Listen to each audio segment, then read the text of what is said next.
We know that we have a rapidly aging population, and if you can't look out 6 months, you certainly can't look out 2 years, 5 years to really anticipate what is the demand along the continuum of services, but particularly for our elderly. How do we structure a system where we're incentivizing services and supports for people in their home, or home-based care, private duty nurses, direct support staff, and then certainly assisted living and nursing facilities. So the last 4 years has been about how do we get our financial house in order, and then begin to look at where are the pressing priorities within the budget that we want to address.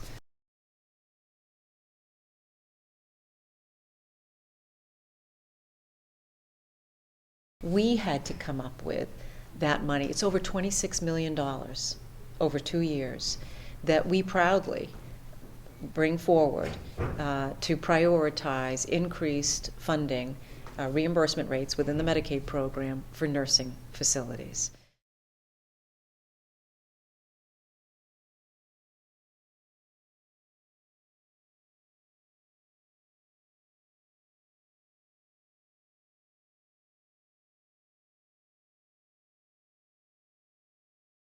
So just to put that in perspective, the Medicaid program in the year roughly 2000 was about 180,000 people.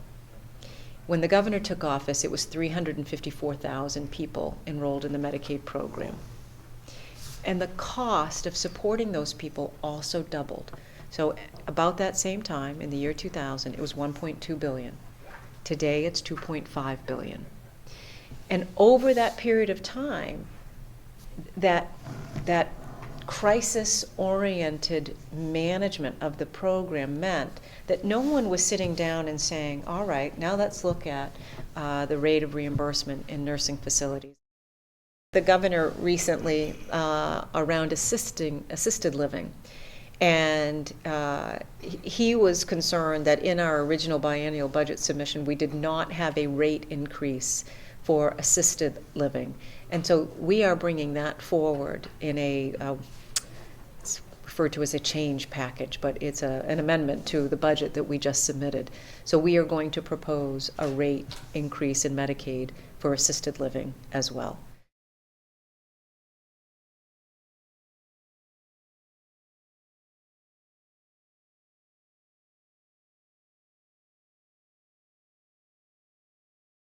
Let me talk about one other area that has been troubling as well.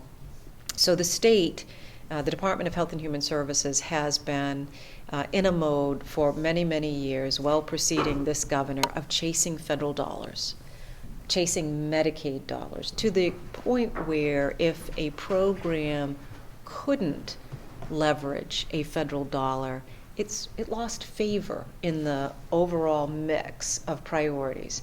So one of the programs that we oversee is homemaker services, which I believe is an incredibly important program, that when you need to certain supports in your home, meal preparation, laundry, activities of daily living, I mean, those are some of the early challenges that we want to be able to support. Well, we have over 600 people on a waiting list for homemaker services because it's 100% funded with state dollars. It doesn't leverage a federal Medicaid match. It's not reimbursable under the Medicaid program. But it's critically important. And it can help someone stay at home longer and delay when they may need more expensive 24/7 assisted living or facility-based services.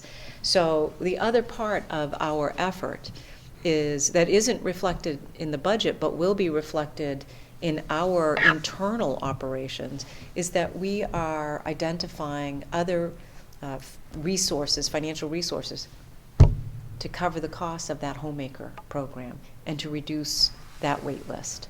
Similarly, home-based care, which is just another 100% state-funded program that is not a Medicaid